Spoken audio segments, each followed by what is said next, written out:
নমস্কার বন্ধুরা, তিয়াশাস রেসিপিতে সকলকে স্বাগত জানাই। আজ আমি সজনে ফুলের একটা দুর্দান্ত স্বাদের রেসিপি আপনাদের সামনে নিয়ে এসেছি, যেটা গরম ভাতের সঙ্গে খেতে অসাধারণ লাগে। আর বানানো তো খুবই সহজ। ঘরে থাকা সামান্য কয়েকটা উপকরণ দিয়ে রেসিপিটা খুব সহজেই আপনারা তৈরি করে নিতে পারবেন। এখানে আমি বেশ কিছুটা সজনের ফুল নিয়েছি। প্রথমেই সজনের ফুলগুলোকে আমি একটু ভালো করে বেছে নেব। সজনে ফুলের মধ্যে কাঠি, হলুদ পাতা বা ধুলোবালি কিছু লেগে থাকে, সেগুলোকে পরিষ্কার করে নিতে হবে। এই বসন্তের শুরুতে প্রচুর পরিমাণে সজনের ফুল পাওয়া যায়, আর এই সজনের ফুল খাওয়াটা আমাদের স্বাস্থ্যের পক্ষে খুবই উপকারী। তাই আপনারাও এই বসন্তের কয়েকটা দিনের জন্য যে সজনের ফুলটা পাওয়া যায়, এই সজনের ফুলটা খাওয়ার চেষ্টা করবেন। তো সজনের ফুলটাকে আমি আপনাদের সঙ্গে কথা বলতে বলতে ভালো করে বেছে নিয়েছি। তো বেছে নেওয়ার পর সজনের ফুলটাকে আমি 2-3 বার জল পাল্টে পাল্টে ধুয়ে নিয়েছি। এবার আমি একটা বড় পাত্র নিয়েছি। বড় পাত্রের মধ্যে বেশ কিছুটা পরিমাণে গরম জল দিয়ে দিচ্ছি। এবার এই গরম জলের মধ্যে 1 চামচ পরিমাণ নুন দিয়ে দিচ্ছি। তারপর গরম জলে নুনটাকে ভালো করে মিশিয়ে নিচ্ছি। এবার যে সজনের ফুলগুলো ধুয়ে নিয়েছিলাম, সেগুলো এই গরম জলের মধ্যে ডুবিয়ে দিচ্ছি। এতে করে সজনের ফুলের মধ্যে যদি কোনো পোকা থেকে থাকে, তাহলে সেটা বেরিয়ে যাবে। তো ভালো করে নেড়েচেড়ে মিশিয়ে নুন জলের মধ্যে সজনের ফুলটাকে ডুবিয়ে দিয়েছি। এবার এইভাবে এটাকে 5 মিনিট মতো রেখে দেব। ততক্ষণে এখানে আমি একটা বাটির মধ্যে নিয়ে নিচ্ছি 1/2 চামচ মতো হলুদ সর্ষে আর 1/2 চামচ মতো কালো সর্ষে,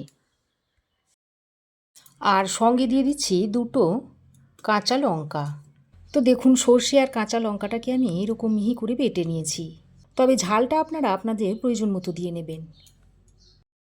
এবার এদিকে দেখুন, যে সজনের ফুলটা আমি গরম জলের মধ্যে ভিজিয়ে রেখে দিয়েছিলাম, সেই সজনের ফুলটাকে আমি এখন জল থেকে ছেঁকে তুলে নিচ্ছি। তো দেখুন, সজনে ফুলের জলটাকে আমি ছেঁকে নিয়েছি। এবার আমি গ্যাস অন করে একটা কড়াই গরম করে নিয়েছি। তারপর এর মধ্যে দিয়ে দিচ্ছি এই 1 চামচ মতো সর্ষের তেল। এবার তেলটাকে একটু ভালো করে গরম করে নিয়েছি। তারপর এর মধ্যে কেটে রাখা বেগুনগুলোকে দিয়ে দিচ্ছি। আমি এখানে একটা ছোটো সাইজের বেগুন এইভাবে চৌকো করে কেটে নিয়েছি, সেটা দিয়ে দিচ্ছি। তারপর বেগুনগুলোকে তেলের সঙ্গে এইভাবে একটু নাড়াচাড়া করে মিশিয়ে নিয়ে আমি অল্প পরিমাণে একটু নুন আর একটু হলুদের গুঁড়ো দিয়ে বেগুনটাকে ভেজে নেব। আর গ্যাসের ফ্লেমটাকে লো টু মিডিয়ামে করে বেগুনগুলোকে ভেজে নেবেন, তাহলে বেগুনগুলো খুব ভালোভাবে ভাজা হয়ে যাবে। তো বেগুনগুলোকে আমি এরকম একটু লালচে করে ভেজে নিয়েছি। এবার এই বেগুনগুলোকে তুলে একটা পাত্রে রেখে দিচ্ছি।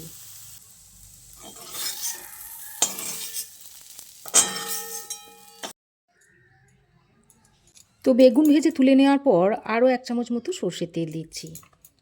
তারপর এখানে আমি 1 মুঠো মতো বড়ি নিয়েছি, ডালের বড়ি, সেগুলো এখানে দিয়ে দিচ্ছি। তারপর গ্যাসের ফ্লেমটাকে হাইতে করে বড়িগুলোকে অনবরত নেড়ে চেড়ে ভেজে নেব। আর লো ফ্লেমে বড়িগুলো ভাজলে খুব বেশি তেল টেনে নেবে, আর বড়িটা ভাজতেও সময় লেগে যাবে। তো বড়িগুলোকেও আমি এরকম লালচে করে ভেজে নিয়েছি। এবার বড়িগুলোকেও তুলে নিচ্ছি।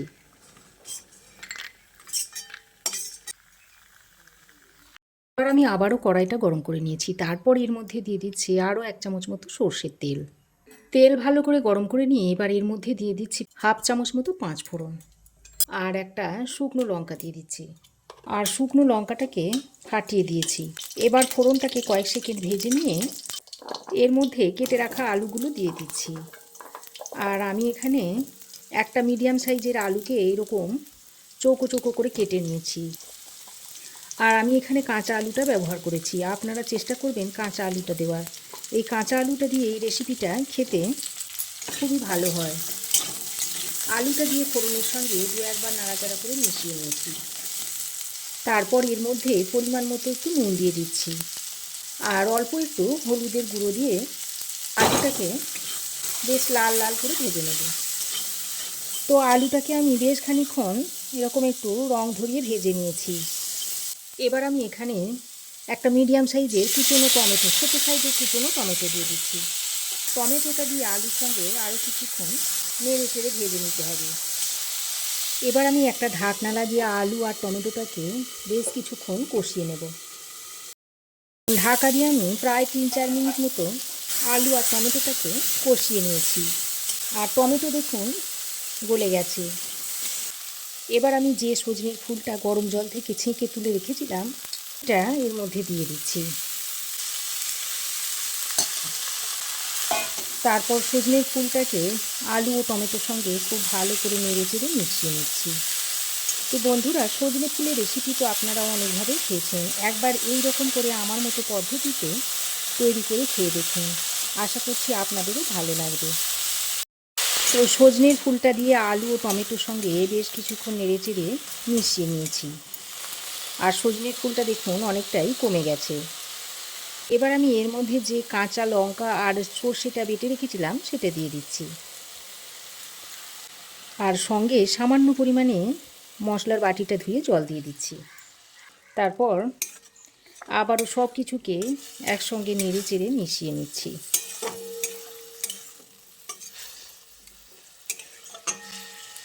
তো খুব ভালো করে নেড়ে চেড়ে মিশিয়ে নিয়েছি। এবার আমি এটাকে একটা ঢাকনা লাগিয়ে 3-4 মিনিট মতো রান্না করে নেব।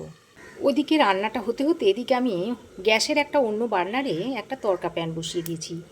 তারপর এর মধ্যে দিয়ে দিচ্ছি ছোট চামচের 1 চামচ গোটা সাদা জিরে। এবার গ্যাসের ফ্লেমটাকে লো টু মিডিয়ামে করে জিরেটাকে একটু ড্রাই রোস্ট করে নিচ্ছি। তো এইভাবে যখন একটু জিরেটা চটপট করতে শুরু করবে সেই পর্যায়ে গ্যাসের ফ্লেমটাকে বন্ধ করে দিতে হবে। তারপর এটাকে একটা পাত্রে ঢেলে নেব, তা না হলে পুড়ে যাবে। তো জিরেটাকে আমি হালকা একটু ঠান্ডা করে এরকম করে গুঁড়ো করে নিয়েছি। এদিকে দেখুন ঢাকা দিয়ে আমি 3-4 মিনিট মতো সজনের ফুলটাকে আলুর সঙ্গে রান্না করে নিয়েছি। আর আলু দেখুন খুব সুন্দরভাবে সেদ্ধ হয়ে গেছে।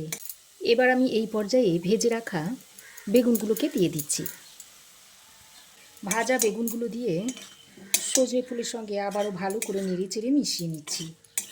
এবার আমি এইভাবে কয়েকটা আলুকে ম্যাশ করে দিচ্ছি, তাহলে সজনের ফুলটা খেতে খুবই ভালো লাগবে। আমি এই রেসিপিটা আলু আর বেগুন দিয়ে তৈরি করছি, তবে আপনারা চাইলে এর সঙ্গে আলু বেগুন ছাড়াও শিমও দিয়ে দিতে পারেন।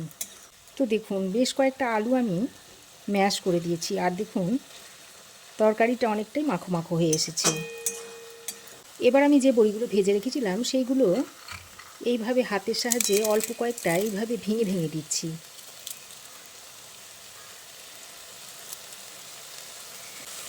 আর কয়েকটা গোটায় দিয়ে দিলাম।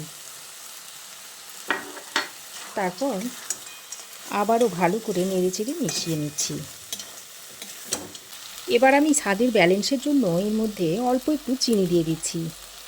যেহেতু সজনে ফুল একটু তেতকুটে হয়, তাই একটু চিনি দিলে ব্যালেন্সটা ঠিক ভালোভাবে আসে। এবার আমি যে জিরেটা গুঁড়িয়ে নিয়েছিলাম সেটা এখানে দিয়ে দিচ্ছি। আর এই ভাজা জিরে গুঁড়োটা দেওয়ার কারণে সজনে ফুলের স্বাদটা একেবারে অসাধারণ হবে। সব শেষে আমি এর মধ্যে অল্প 1 চামচ মতো কাঁচা সর্ষের তেল দিয়ে দিচ্ছি। তারপর আবারও সব কিছুকে একসঙ্গে ভালো করে নেড়ে চেড়ে মিশিয়ে নিচ্ছি। এবার আমি গ্যাসের ফ্লেম বন্ধ করে 2 মিনিট স্ট্যান্ডিং টাইমে রাখার পর সজনে ফুলের রেসিপিটা আপনাদের সার্ভ করে দেখাচ্ছি। তো বন্ধুরা, সজনে ফুলের রেসিপিটা এখন একটা প্লেটের মধ্যে সার্ভ করে দিচ্ছি। তো বন্ধুরা, আমার এই আজকের সজনে ফুলের রেসিপি আপনাদের কেমন লাগলো অবশ্যই একটা কমেন্ট করে জানাবেন। ভালো লাগলে একটা লাইক ও শেয়ার করবেন। পাশে থাকা বেল আইকনটাও অবশ্যই প্রেস করে দেবেন। আর আমার চ্যানেলে যদি নতুন হয়ে থাকেন তো প্লিজ চ্যানেলটাকে সাবস্ক্রাইব করার অনুরোধ রইল। আজ এ পর্যন্তই। আবার দেখা হবে নতুন কোনো রেসিপি নিয়ে নেক্সট এপিসোডে। সে পর্যন্ত ভালো থাকবেন, সুস্থ থাকবেন। ধন্যবাদ।